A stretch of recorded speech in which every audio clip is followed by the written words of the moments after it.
看这几个崽崽，你往这边挪一点。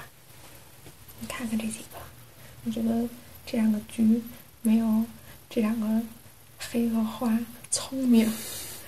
脑子不够使是吗？橘可能从小就傻乎乎，吃饭了这孩子。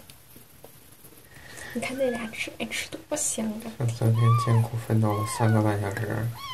天哪！掉下去，怎么就仨了？那还有一个呢？傻乎乎吗？我们也是受人之托。然后把它弄回来。你说刚来3天就生了，幸亏弄回来了。我跟你说，晚1天感情都没有培养的这么好。那个是老大，这个橘是老大，对。然后这个橘白是老二，那也不是纯橘，那也是橘白，这是老二。然后这个奶牛是老三，你看它的白手套，跟小黑似的，脸上也长了一烧瓶，特别正。然后那是老四。哎呀，我们太大声吵你了，是。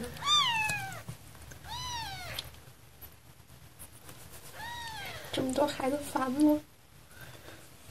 刚才我跟大夫也说了，母子平安，生了4个。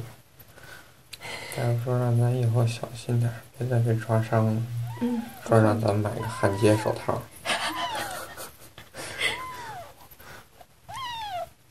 这好像也不太聪明。你说那个是个梨花还是个玳瑁呢？不知道，这个吗？对，那个是老四。我昨天晚上以为它是一个纯黑的猫，因为昨天晚上黑不隆咚也看不清。昨天就是它，最后呛着了，花丑都懒得管它了，累了，生了3个多小时。都不给它舔了。那你们暂时得有个编号，你们叫什么呀？老大、老二、老三、老四。1、2、3、4，先这么着。我们现在怀疑爹可能是一个橘猫和一个黑白的。这有俩。因为有一个橘猫是公猫，比较厉害，跟小区大家什么的比较厉害。然后还有一只黑白的牛，和它长得一模一样。那可能是这俩爹，那个可能是随妈了。跟大姐也说了。对，我们刚聊来着。大姐就是受大姐之托。咱们准备睡的时候，人家已经起床了。有时差。你看，趁你孩子都睡觉，你赶紧吃点饭吧。吃小菜儿呗。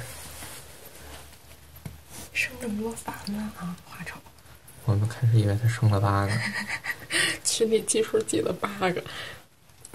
他们那会儿特别自信，说怎么着不得少说现在有6、7个了。我最开始猜就是生4个，吓得我们俩昨天这个一个劲儿找啊。谁在床上？他在床上。还累的吗？累，你身上怎么还秃一片呢？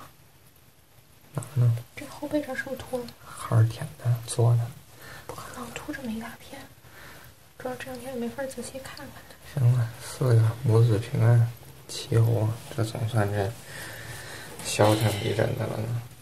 最近还得去跟隔壁邻居道歉，大半夜的生猫生了2天。这个闹的。昨天晚上喊的太大声了你。行了，踏实吃饭吧。吃饭了。挂了啊，拜拜。